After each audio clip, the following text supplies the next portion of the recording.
Thank you, Yudi. Selamat pagi. Assalamualaikum. It's really, Waalaikumsalam. I'm very grateful to be here today. And as part of my talk, I'm going to share a PowerPoint. So I'll just put that up.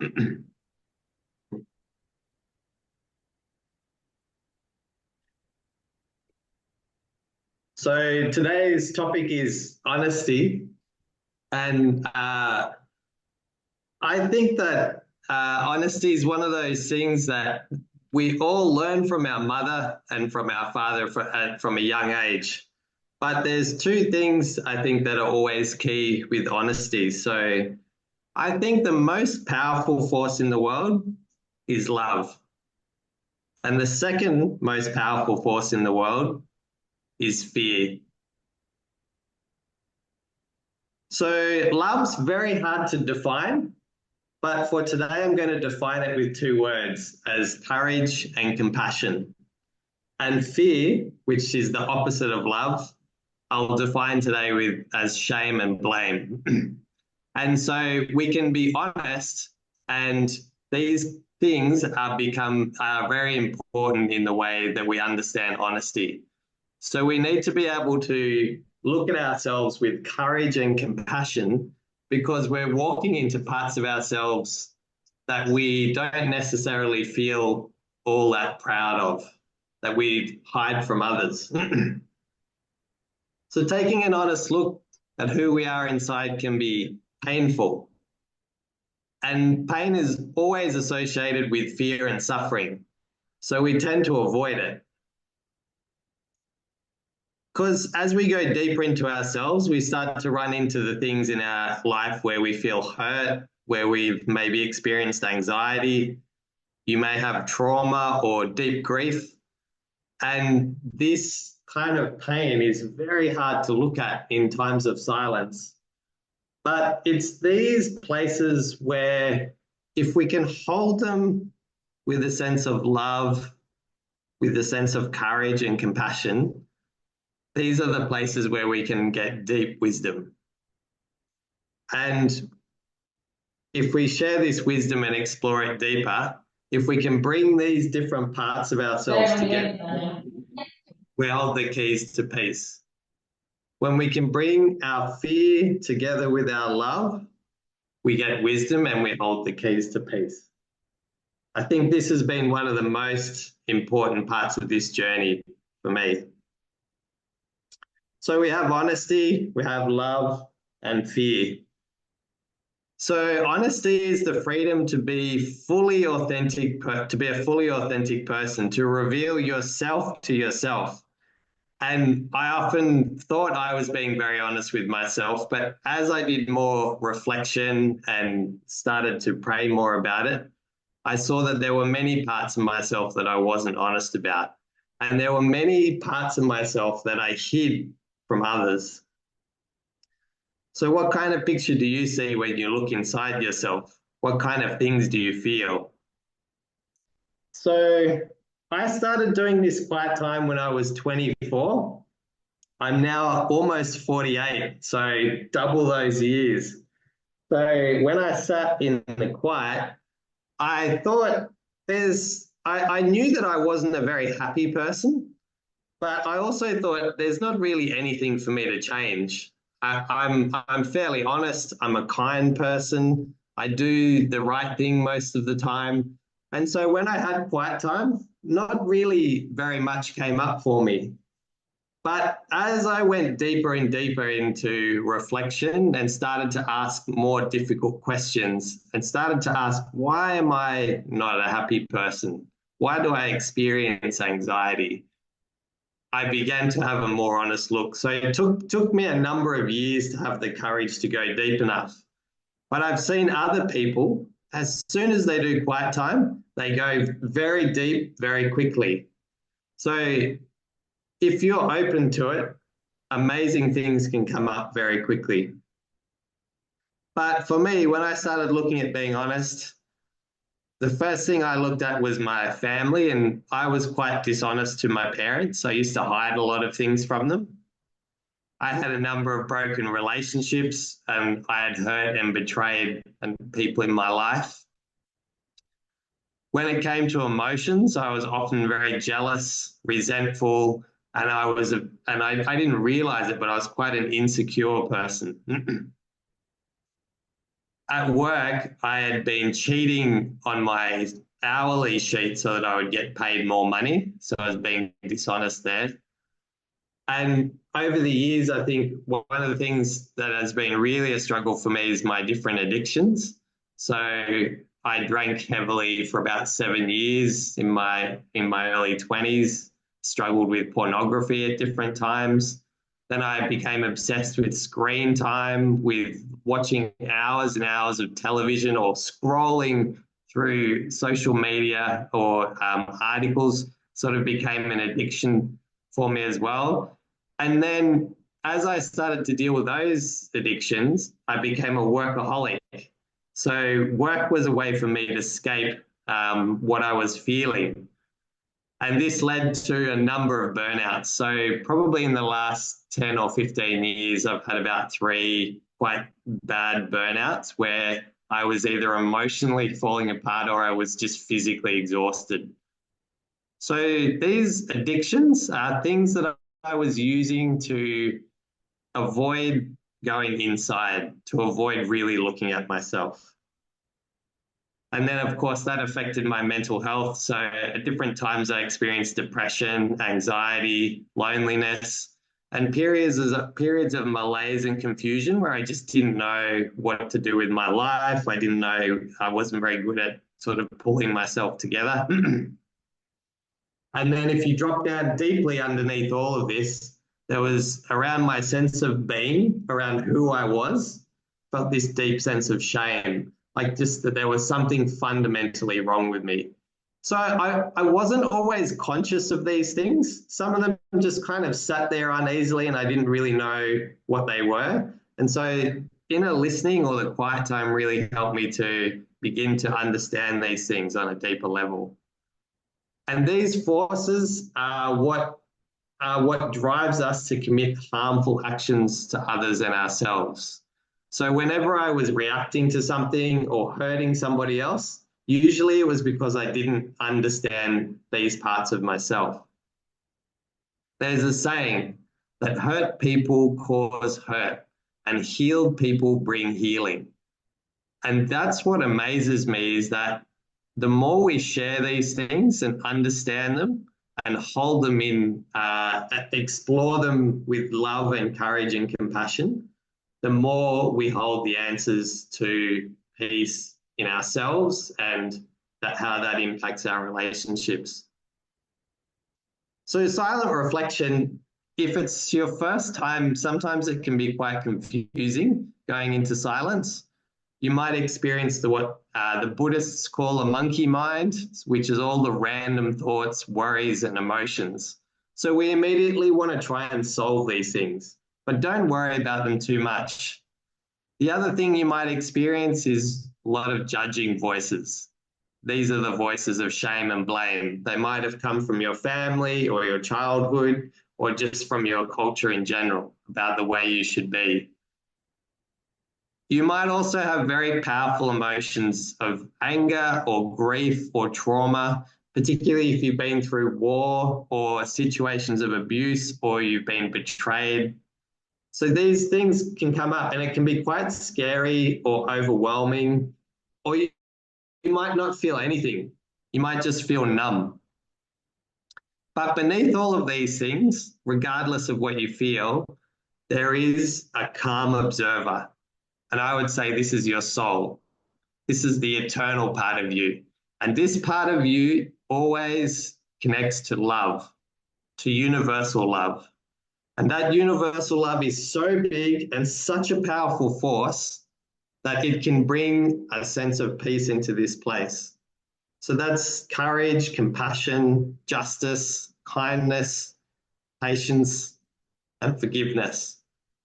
These things can start to come in where you might feel shame or blame or anger. So I found this was a great comfort in that I didn't need to solve all the problems I was experiencing, that I was able to listen for a deeper wisdom in this calm observer that was connected to this universal love.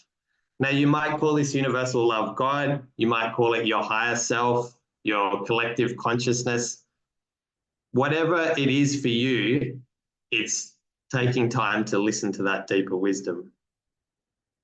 So that list that I read out earlier, the inner listening and being part of a spiritual community, this helped me find some answers. So when I mentioned I was with my family, I was dishonest to my parents. So I was able to start having a much more honest and open conversations and feel valued in the family. So that happened over a number of years. With my broken relationships where I'd hurt and betrayed people, I wrote letters of apology for hurts that I'd caused, and I went back and talked to people and also established healthier boundaries where I had been hurt. And I think that helped me understand how I had hurt other people as well. With my emotions, I began to pay more attention to what was triggering these deep feelings, and I got some counseling to understand them more.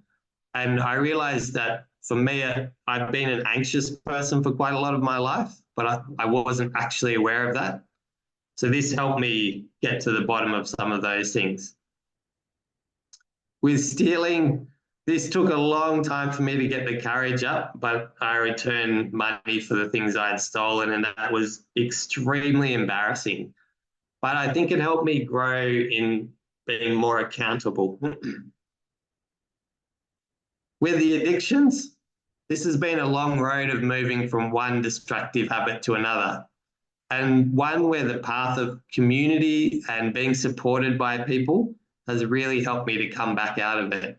So for me, my friendships and being around people who really cared for me, as well as challenge me, that has been a real saving grace in terms of working through addictions and understanding where they come from. So with my mental health, these come at different times. They're a part of life. And now I see them as parts of my world who need to be taken care of. So to be understood and listened to. So when I feel depression or anxiety or loneliness, I try and slow down and just understand, okay, what's this telling me? Where is this pointing to as something that I need to look at in my life? And that's been really, really helpful. And that's where that calm observer and connecting to that deeper courage and compassion to just hold those spaces, even though you might feel overwhelmed by them. But after a while, I realized I'm not my depression. I'm not my anxiety. These are things that I'm experiencing, and I can learn from them.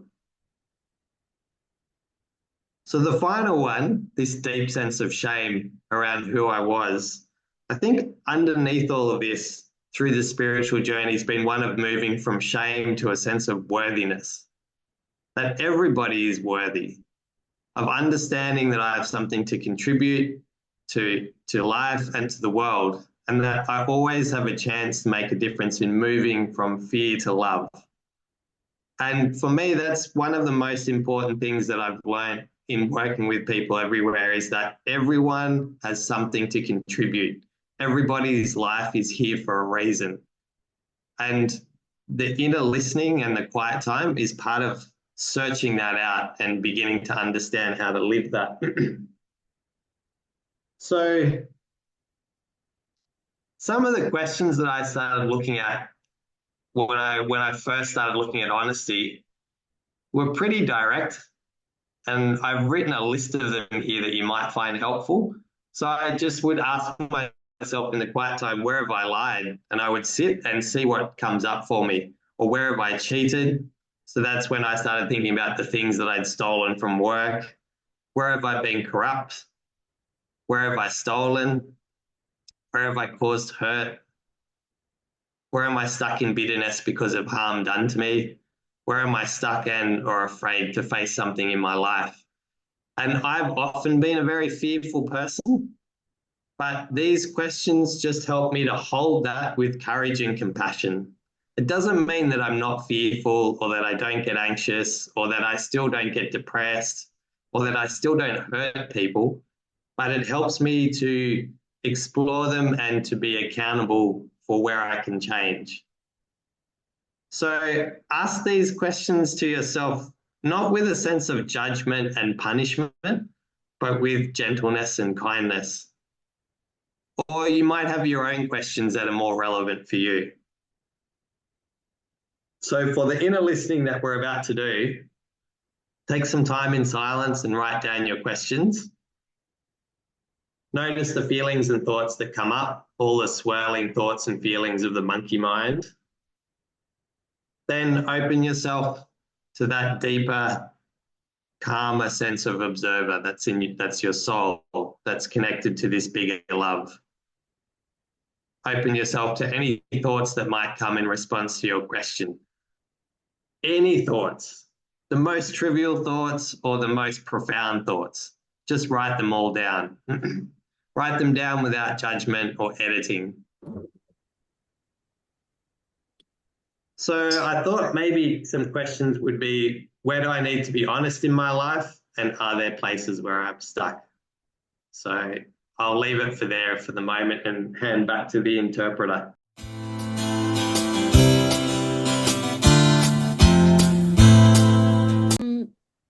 So, yeah, my name is Chibet Vincent, as you've been told. I am from Kenya. And since I live in Australia, before we start, I'd like to, I feel like it's my duty to acknowledge the land upon which I meet with you today. And I'd like to acknowledge that I'm on the land of the Wurundjeri and the Bunurong people of the Kulin Nation. And I would like to very deeply pay my respects to their elders past, present, and to the future emerging leaders of the First Nations people. I acknowledge that the First Nations people are the custodians of this land, and I acknowledge their continued connection to the land and the waters of Australia, and for the resilience and race, having gone through colonialism and still continue to. I also would like to acknowledge with deep sadness and shame that the land upon which I meet you today has not been ceded. The sovereignty of it has not been ceded to the Aboriginal people, who are the custodians of the land. Now, I want to tell you why it's important for me to do this. So it's important for me to acknowledge land because it's a constant reminder that I am on unceded country. This is someone else's land. It was stolen and it has not been returned, but we continue to live our day-to-day life here. So it's a verbal acceptance from me, which presents an opportunity for me to pay my respects to the First Nations people for sharing their land with us. And my son does this too. I've taught my son Mangok, who is 5, how to acknowledge the country upon which he is in, and to thank the First Nations people for sharing their land with us. I think it's important for children to learn this too. It is also a chance to acknowledge that the injustices are still continuing on this land today, where many of us in Australia live our day-to-day life and benefit hugely from the systems that have been created. And this means for me, as a person with a colonial background, that the injustices are still continuing and I am continuing them too, because I benefit from the systems that their colonialism created and continues to live by. It's a painful thing, but we have to face it and we have to acknowledge it. Whew, it's always a heavy one for me, so I'll just take a bit of a break. Now, that being said, welcome. I don't know if I should welcome you to Bandung Week, but welcome and thank you for welcoming me as well. So, facilitating today, this speaking session is on inner listening on purity, which is always a hard one. You know, when people hear purity, they want to run away, like, we can't be too pure. So, when we talk about purity, what comes to mind for you? Now, I'd just like to invite you to take maybe not a minute, but like half a minute, 30 seconds to just think about purity. And when that word comes to your mind, what do you think and how does it make you feel? Now, after you've done that, we'll just You can note down whatever you've thought about, just put it down on your notebook. And if anybody wants to share, there's another 30 seconds for you to tell us what you think purity is, just because of minding time. All right.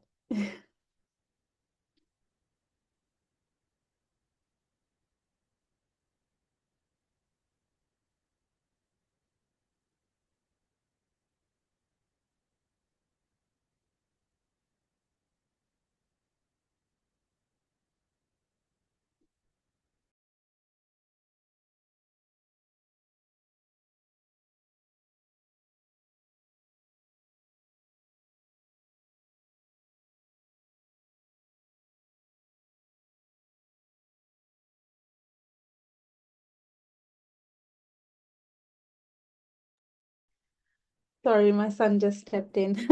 All right. Would anybody like to tell me what they think about when they think of the word purity? Yeah, many people write in the chat box. Oh, sorry. I'll just have a look. Hmm.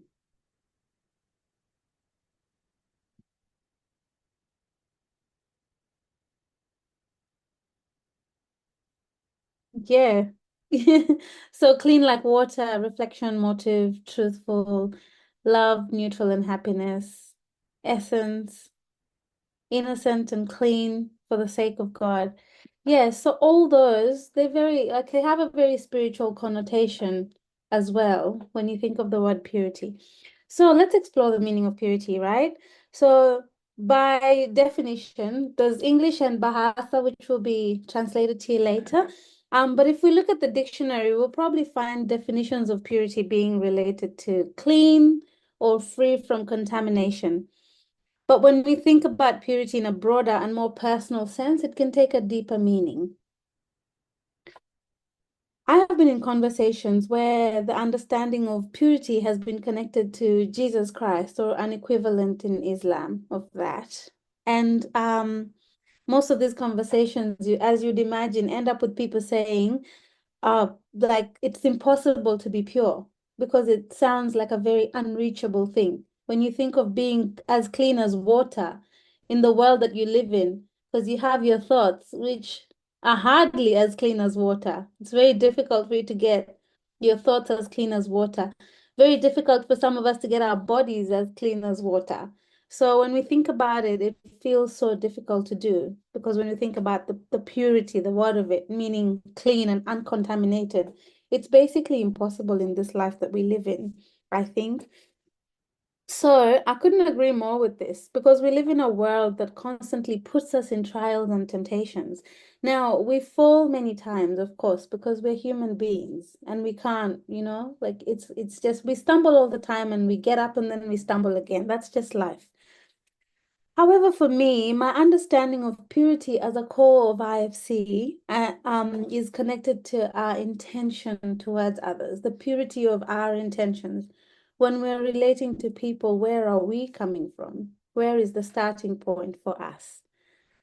Now, the awareness of what guides our actions towards the people we connect with or are in relationships with, that is what I think about and ensuring that our pressures and our needs and our wants don't cloud or override the reasons for our actions towards other people. And we let ourselves be guided by what feels right and fair to others. And this, I think this sounds reachable to me. Because if all I have to think about is, am I hurting someone when I do this? Where am I coming from? Is it because I want something that I am doing this? If I think like that, then it feels like something that is possible, right? Because that is something I can control. I can decide to help without wanting something in return. I can decide to be available because it makes the other person better, not because it just makes me, myself better. And I feel like in doing that, mostly I gain a lot without knowing. And it's a constant practice because it's really hard. It's a hard thing to do because constantly you have needs, you have desires, you have wants. We're very desperate people. with this kind of life that we live. So it's very easy to start from the wrong point.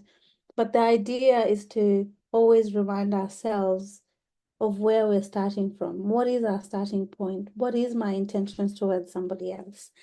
Now I have a personal story that I'd like to share. And before I say this, I want to say my mother and my stepfather have both passed away. My mother passed away in 2019, and I lost my stepfather 3 years after that. My relationship with my stepfather was not a good relationship.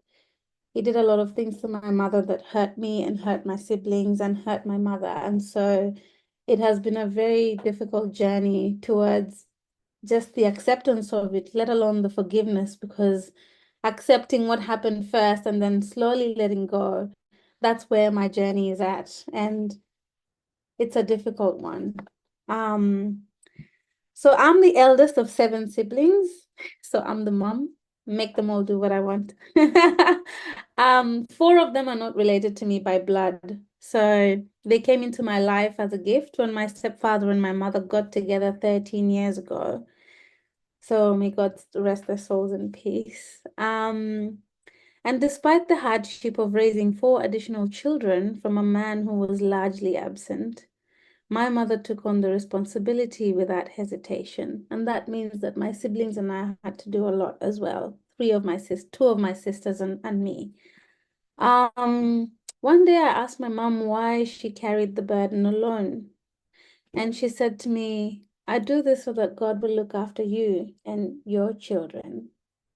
Which I think for me, when she said that, I thought, oh, so her debt is with God. It's not with a human being.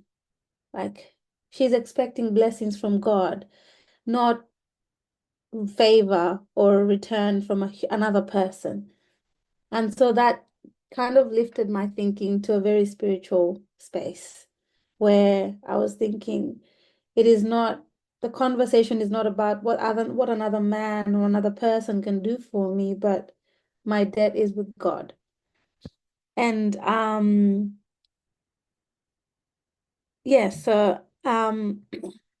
it moved me to realize that her motivation was not to win love from my stepfather, because it was impossible for him to give it, because he had not been loved in his childhood. He didn't have a present. His mom died, and his father married another woman, which made it really hard for him because she was not a very good stepmother. So he did not get love, meaning he did not know how to give it. So her motivation was not to win love from him, but rather that she saw each child as separate from him, meaning his children were his children, but they were different people. They had their own different personalities. So even when he wronged her in the worst ways, for example, had an affair and had another child outside of this relationship, the children never questioned my mom's loyalty, and they never questioned her love, and they never questioned her presence, because they always knew she loved them and she was always there for them. They knew that they could always rely on her. And I once said to my mom, when they grow older, I hope they will be able to look after you. And she said, that's not how life works. And it's true. Right now they have jobs. My brothers, 3 of my siblings are in America. They're on athletic scholarship studying in America. They're able to work now and they make money, but they can't support my mom because she's not living anymore. So I was seeing it as she will help them so that they will help her when they grow up, which is a different intention in my head. And that's not what she thought, because she knew that's not how life works, is what she said to me. And she's dead now. And I see that now. I'm like, oh, she was right. It's not how life works. You help, but you don't help so that you can be helped back by the same person. When you help, somebody else will be able to support you. And so she said that. She said, do good and go your way, which is a Swahili saying. Actually, we say it in Swahili, tenda wema nenda zako, which means do good and go your way, because your blessings will come. You just don't know how they will come, but you can't plan it. You can't say, I'm going to help this. You know how people say, I'm going to grow this chicken so that I can eat it. That's you're giving the chicken because you know that the chicken will give it back to you. When it comes to humans, you never know because you don't know what people are thinking. You don't know what their intentions are. You cannot control that. And so your intentions have got to be as pure as possible. Um, anyway, so that is what my mom said. Do good and go your way. That moment taught me to help others without any expectation of reward or reciprocation from them. And believe me, it's a constant fight. I have to remind myself all the time, what is my intention for doing this? If I'm doing it so I get something back, that is not the right intention, right? So where I'm coming from is always a constant reminder. Sometimes I find myself wondering, what will I gain from something when I do it? But I remember my mom's words, and that keep me on track. They keep me grounded in pure intentions and no expectations. It's a constant journey, and this is my constant journey. So when you think about it, what is your constant journey? Do you have something that you do? What guides your intentions? Maybe the question should be, are there things that you have done, maybe in the past, with unpure intentions? Is there something that you can think about that you've done because you want to gain something from someone? Is there something you plan to do in the near future because there's something you want to get back? So as we go into this time of quiet, let's think about this. Let's think about what our intentions are when we do things. Let's think about these things that we're planning to do, which the intentions are not as pure as we hope them to be. And during this time in quiet, let's just await the wisdom that will help us and will guide us towards a deeper understanding of what drives our intentions and what lies behind our actions and our words towards others. These are both conscious and subconscious intentions.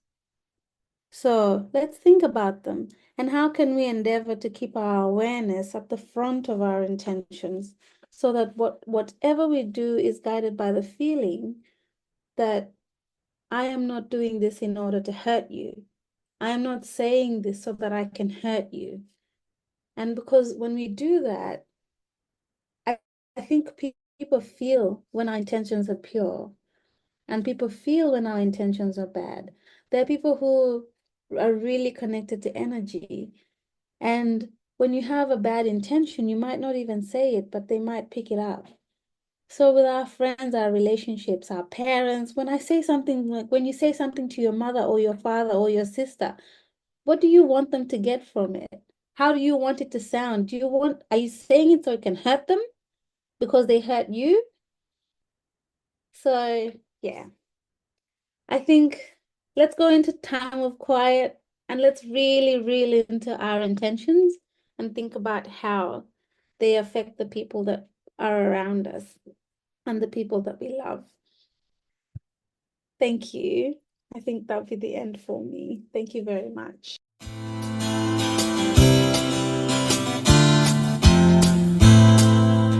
Welcome to the fourth day and the third values of the four absolute moral standards. With me, Irna Yugaswati. And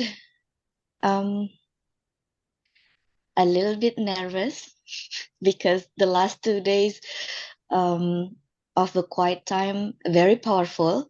And I hope we are now sitting here together exploring the third value of unselfishness.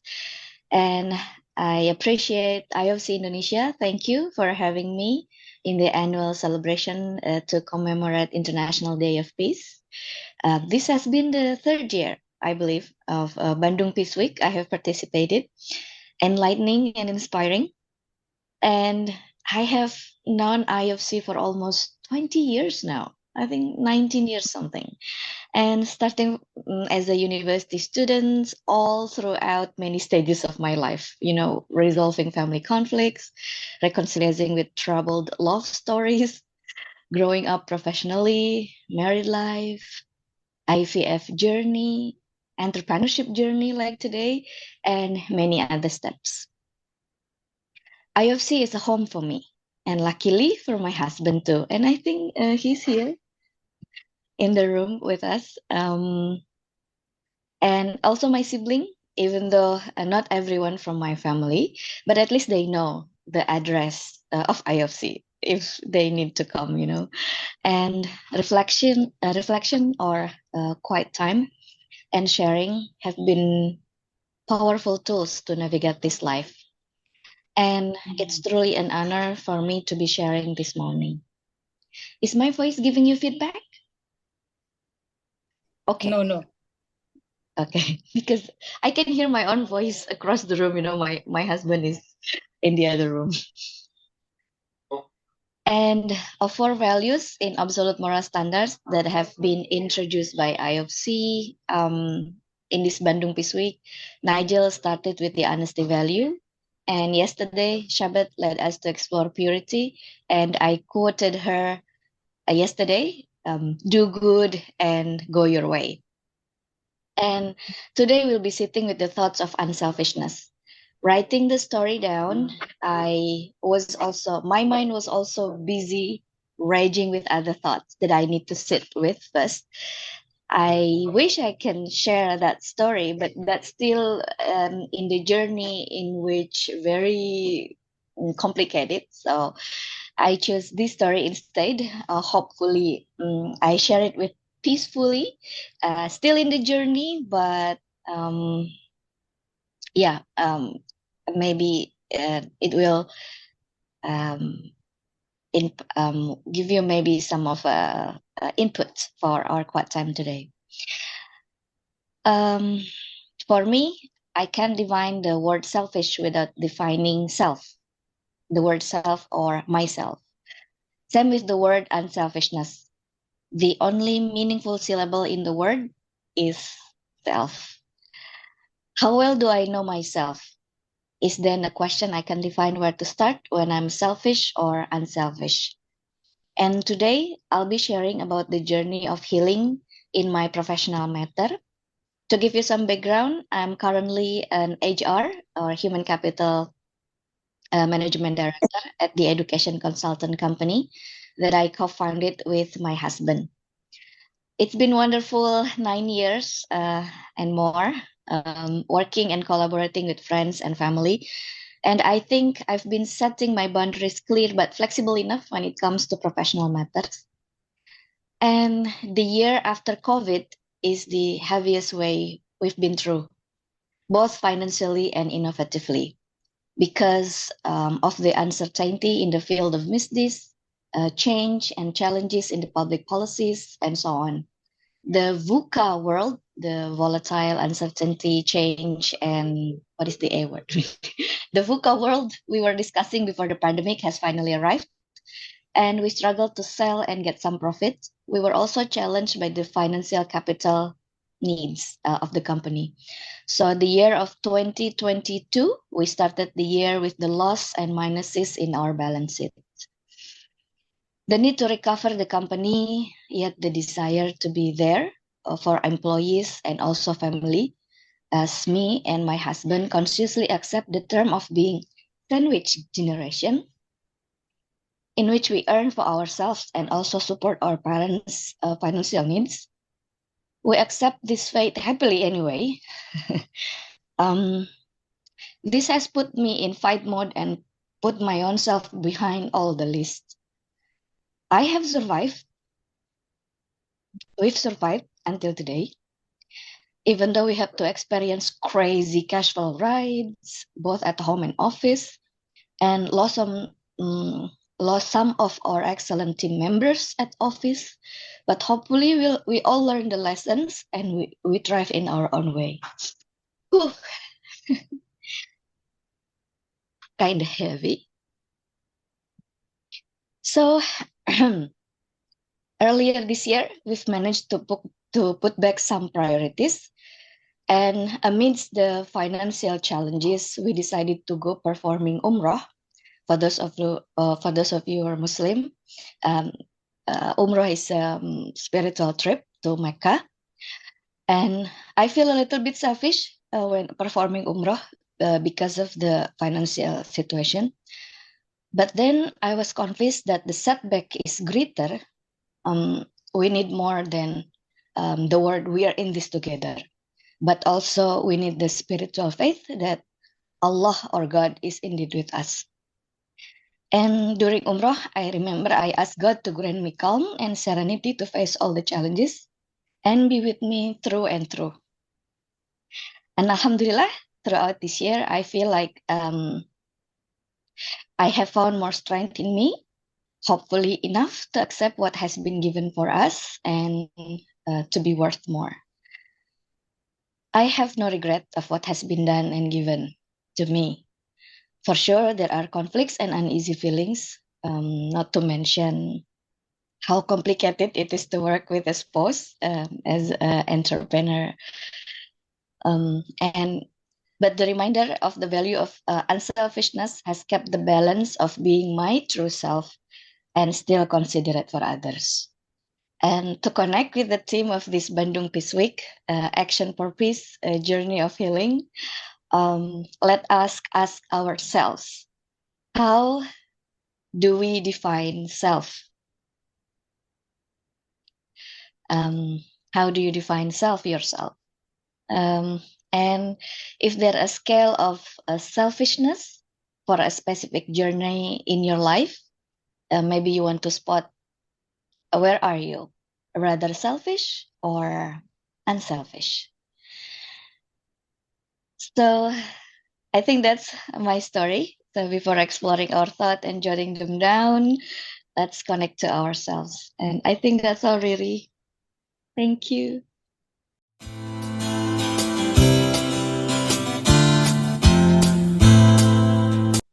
And good morning, friends. My name is Yofrina. Warm greetings to each of you from Taiwan, and it's great to see friends from Indonesia and from Australia. So thank you very much for having me in this annual celebration.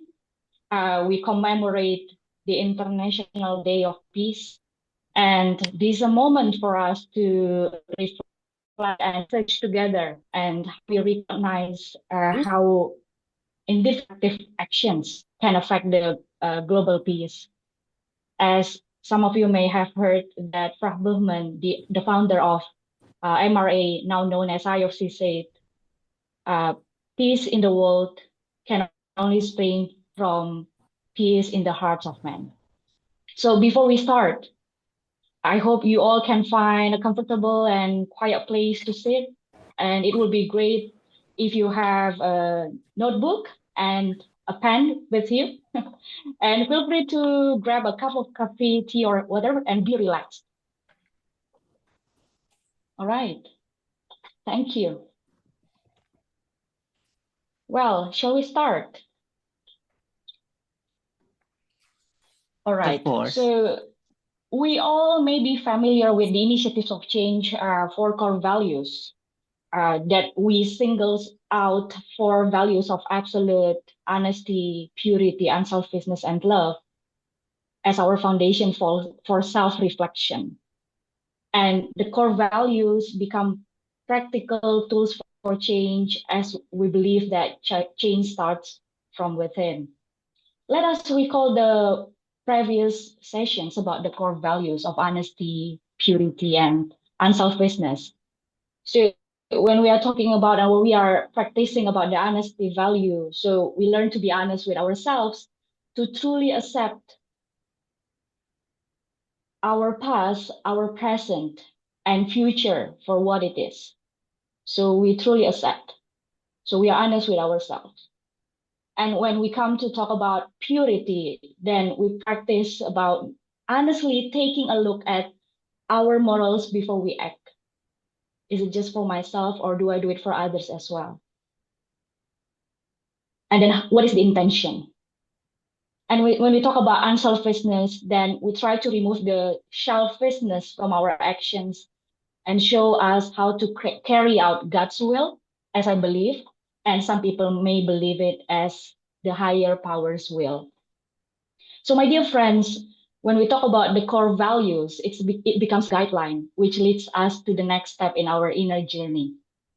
And in this session, I would like to share my sharing into three parts. The first is my personal story today. And second is some of you may be familiar with the connection, correction, and direction.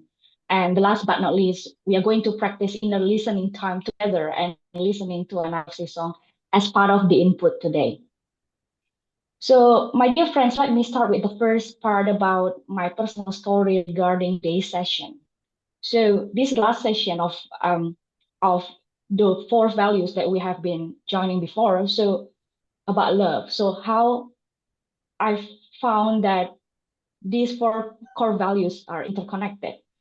So, for me and many people who know IFC, people believe that this is a way of life. IFC is a way of life. And two things that I would like to share about how I implement IFC in what I'm doing as a teacher. So back to Indonesia, I work as a teacher, but at the moment I'm in Taiwan to continue my study and as a volunteer of IFC International. So most of the time, I began my teaching with quiet times. So I intended to give my students space to share and listen. And this is one of my ways to build positive relationship with them. And I also invited them to join the IFC I Listen session. So I may share a bit about it later in the end of today's session. And very simple input to start because I have to catch up with the materials.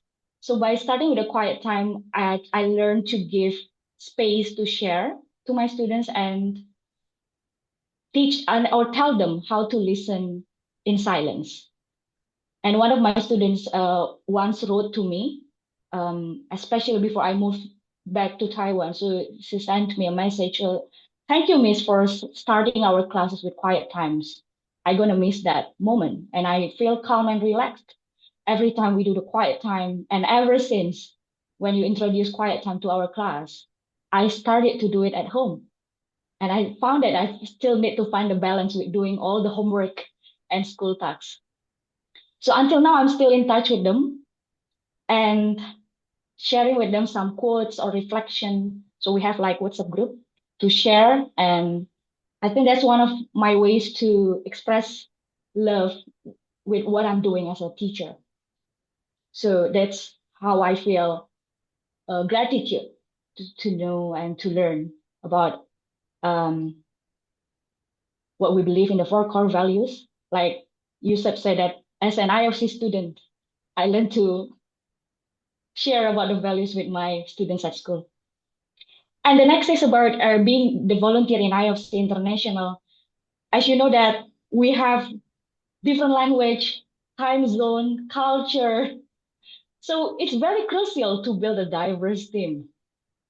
So if we don't do it with love, I think it will be an issue, right? So if we do it with love and with care, sharing personal updates, regular communication, and it will help us to stay connected. And when there is a disagreement among us, so learning to express honestly and respectfully, especially with lots of team, and then we try to accommodate various level of involvement, like due to full-time job, study, and other commitments. So what I would like to say to you, my friends, is it's about how we learn to walk the talk and implementing the values of IFC in what we do. So it's about being and doing. So that's what I would like to say on the first part about my personal story on how to implement the IFC values in my life as a teacher and also and as part of the IFC volunteer. And I would love to listen from your story as well. So let's move on to the second part about the connection, correction, direction. Some of you may be familiar about this as well, that with the connection, we are looking up, that we learn to listen in silence, and we may practice for 15 to 20 minutes per day before starting our day. Like today, we had it collectively. So it will be great if we keep doing it regularly, daily, before starting our routines. So that is how we connect within. And the correction by looking in. So here is how we recognize the wrong that we did. So accepting the mistakes, trying to find making the corrections And it is about project ourselves and what we are instead of others. And the direction, so the connection, correction, direction. So we are looking out, like for me, trying to find out, so what thoughts for the day ahead, and trying to writing down. Like for instance, like today for this Bandung Pace Week session, then after that I'll go to my university. So thoughts for the day and to whom I'm going to connect today, what things to be corrected, what the direction to take. So it's a daily process, and there's always things to find out and to put things right in the process of the quiet times or in the listening time. And my friends, you may have heard also the quotes from Dalai Lama that the peace starts within each one of us. And when we have inner peace, we can be at peace with those around us. So the quiet time itself help us that we can be at peace within, we can find peace within ourselves. So that is how I found that the connection, correction, direction is one of the guideline for me to, before I start my days. And sometimes challenging, right? And one of my IFC friends ever said to me, if you're getting busier, it means that you have more times for quiet time, for silence. So there's no excuse to skip quiet time. So yeah, so all the best to each one of us. So how we start ourselves with inner listening before we listen to others, before we listen to the podcast, news, or whatever. So it's starting within. So it's about how we learn to practice the inner listening. And then if I may share a bit about the I listen that I mentioned earlier. So we have the I listen session that I'm part of it, and we have it weekly. So I may share later in the chat box, or feel free to reach out to me that you're welcome to join the IFC International Weekly I Listen every Tuesday. It's 4 p.m. my time here. So it's 3 p.m. in Indonesia. And it's a space for us, like what Yusuf mentioned earlier, that how we create a safe space, how do we connect one to another. So the more we do quiet time, I think the more we find things that we need to put corrected within. So that's what I would like to share with you, friends. And I would love to listen from you in our sharing part.